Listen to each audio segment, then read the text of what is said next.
Then, after saying Allahu Akbar once, we say Astaghfirullah, Astaghfirullah, Astaghfirullah. We say this 3 times. I seek forgiveness from Allah. I seek forgiveness from Allah. I seek forgiveness from Allah. We learned Thawban reported that when the Prophet ﷺ finished his prayer, he would seek forgiveness 3 times. 3 times. And one of the narrators, he asked the one who was narrating the hadith to him, that كيف الاستغفار? Yani, how would he seek forgiveness? He said, the way you say Astaghfirullah, Astaghfirullah, Astaghfirullah. Yani, these words are sufficient, that you just say Astaghfirullah 3 times. I seek forgiveness from Allah. And this shows us how much humility the Prophet ﷺ expressed before his Lord. In salah, what is it that you're doing? You are humbling yourself before Allah. You are constantly glorifying and praising Him. Right? You are lowering yourself in ruku', in sujood. You're not looking here and there. Your eyes are looking down. You are showing humility. But then after salah, again humility, and especially seeking forgiveness. And the Prophet ﷺ was someone whose sins had already been forgiven. And he was informed of this, that Allah has forgiven all of your past and future sins. And the Prophet ﷺ, first of all, he was ma'soom. It's not that he committed sins like we do, no. Rather, sins, when it comes to the prophets of Allah, the ulama explain that this is not acts of disobedience to Allah. No, this is rather acts that are not as excellent as they should be. Yani, the prophets of Allah and those who are righteous, those who are close to Allah, muqarrabun, if they do something that is good enough, that is at the level of excellence for an ordinary person. What we think we are doing at an excellent level, it's the best thing I could ever do. That is an average deed for the prophets of Allah.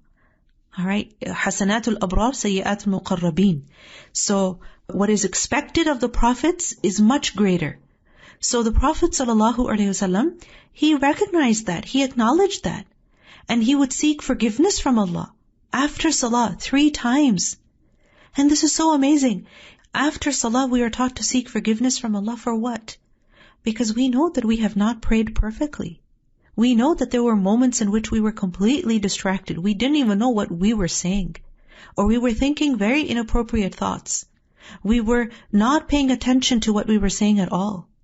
And you remember that when a person recites Surah Al-Fatiha, you say Alhamdulillahi Rabbil Alameen, Allah answers. But do we ever recite Surah Al-Fatiha like that? Maybe we've done that a few times in our lives where we are pausing after every ayah and we are reciting very nice and slow, with so much attention, with so much love and dedication. If we're honest with ourselves, we don't always pray like that. We don't always recite like that. Sometimes we rush through salah. We know we should come to a complete stop, but we still rush. May Allah forgive us. May Allah forgive us. And if we were to honestly analyze our prayers, we would find more faults in it than things that we have done at the level of excellence. So, Astaghfirullah, Ya Allah forgive me. Ya Allah forgive me.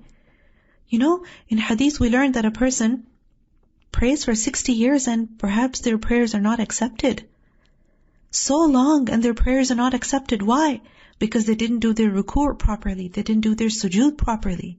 In another hadith we learned that a person performs salah and they only get, a small portion of its reward. A 1/6 of it, a 1/5 of it, or a 1/10 of it. A very small portion they get of reward. Why? Because that's all that they paid attention to in salah. That's the only duration that they were attentive, and that's the only portion of salat that they actually performed correctly with attentiveness and khushu'. So, Astaghfirullah.